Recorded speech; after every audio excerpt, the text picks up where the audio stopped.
Wow, wow, wow. Wala, itong isa napakalaki. Yan mga ka-farmers, oh, sobrang laki. Ito pala yung gamit na feeds ko mga ka-farmers. Ngayon, ito ay layer crumble. Ito ay feeds ng Pilmico. So yun yung ginagamit natin para umitlog yung mga manok natin.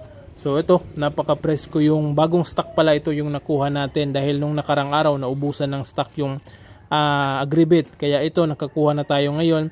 At ang presyo pala nito mga ka-farmers dito sa amin is nasa 1,825 pesos yung presyo nito. So ito yung gamit natin para mas malakas umitlog yung mga manok natin. Alright?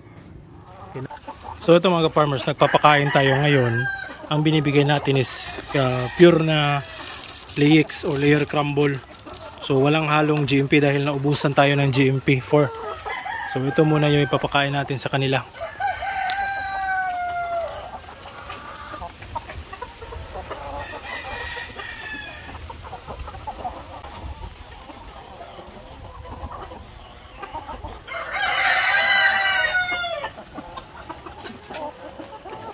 So ayan mga ka-farmers, pinalabas natin yung rooster. So para makakonsentrate ng kain nito mga manok. So mamumulot muna tayo ng itlog.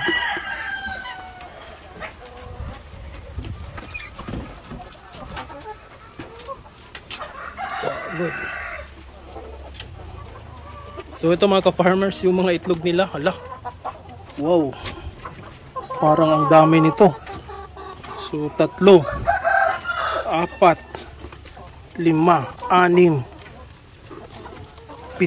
8. Oh my God. 8 na yung nangingitlog dito mga ka-farmers. 2 na lang yung hindi. Alright, so good news. Good news ito dahil palagi nang nangingitlog itong mga manok natin. So doon naman sa kabila titingnan natin. So dito naman meron ako nakikitang 2 itlog. Merong isa doon sa sahig. So ilan kaya bakan meron pa dito? Wala. So 3 lang mga ka-farmers dito. Ito yung isa. Ay. Pero ayos na rin ito dahil nangingitlog na sila. Yan o. So ito naman yung kukuliktahin natin yung mga itlog mga ka-farmers. So habang kumakain yung mga manok natin, kunin natin yung mga itlog. So wow. 2, 4, 6, 8. 8 yung itlog mga ka-farmers. Wala, itong isa napakalaki. Yan mga ka-farmers, oh, sobrang laki. Siguro nasa extra large yung size nito. Kanino kayang itlog to? Ang laki. So yan oh, yung normal size ng itlog. Yan ito, nasa large na yata ito. Pero yung isa napakalaki. So good news ito dahil ang laki ng itlog ng manok natin kahit bata pa yan. So ito kukunin natin, meron tayong 8 itlog. So mga ka-farmers, kukunin na natin yung mga itlog. So 2, 4, 6. Ito yung napakalaki oh.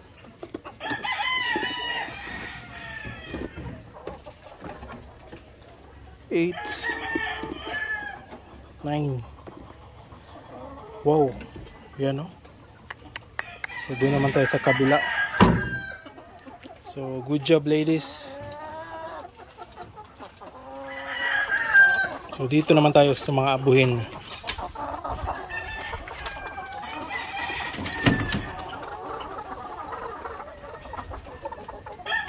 Wow, 2, 4, 6, 8, 9. 2, 4, 6, 8, 9. So siya mga ka-farmers. Ang ganda. Yan oh, solid. Solid yung mga iniitlog na ating mga manok. Meron pang isa doon oh, sa lupa. 10. 2, 4, 6, 8. Ah, siyam pala. So 8 yung nandito. Merong isa doon, siyam. So itong mga abuhin natin ay siyam yung nangingitlog. 3 lang yung hindi pa nangingitlog ngayong araw na ito. So yan, kukunin na natin. Yan o, ang dami nating kolektang itlog ngayong hapon.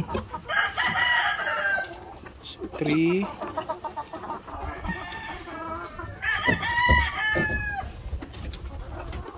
6,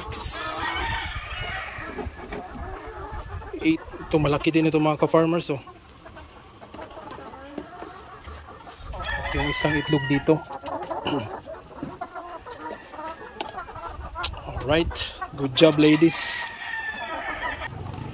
So dito naman sa kulungan ng mga puti natin mga ka-farmers, meron na rin nangingitlog dito pero hindi pa lahat. Ayan sila, oh.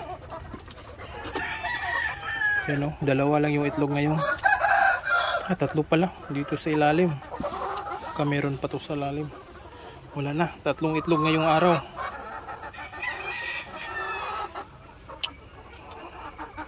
Alright, thank you. Padayon nagpangitlog. Ito naman yung bago nating transfer dito mga ka-farmers. Yung another set ng mga abuhin natin. So kukunin na natin itong itlog. Meron tayong 3 dito, oh. So ito yung unang drop ng mga itlog nila.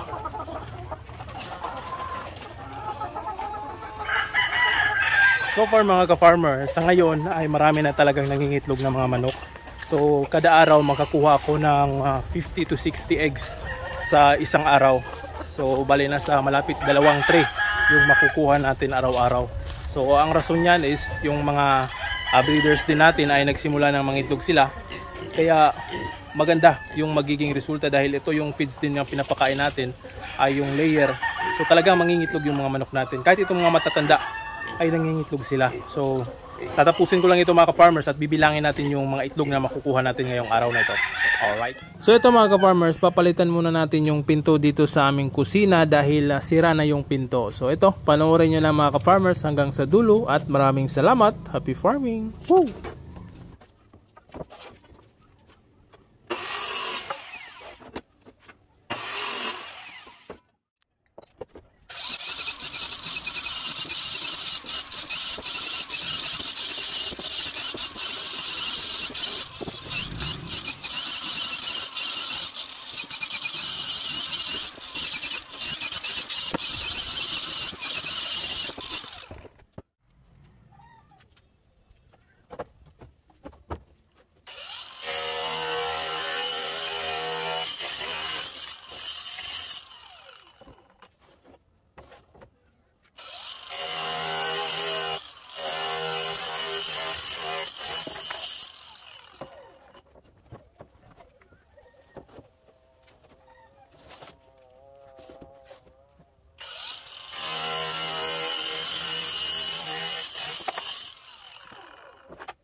Ah.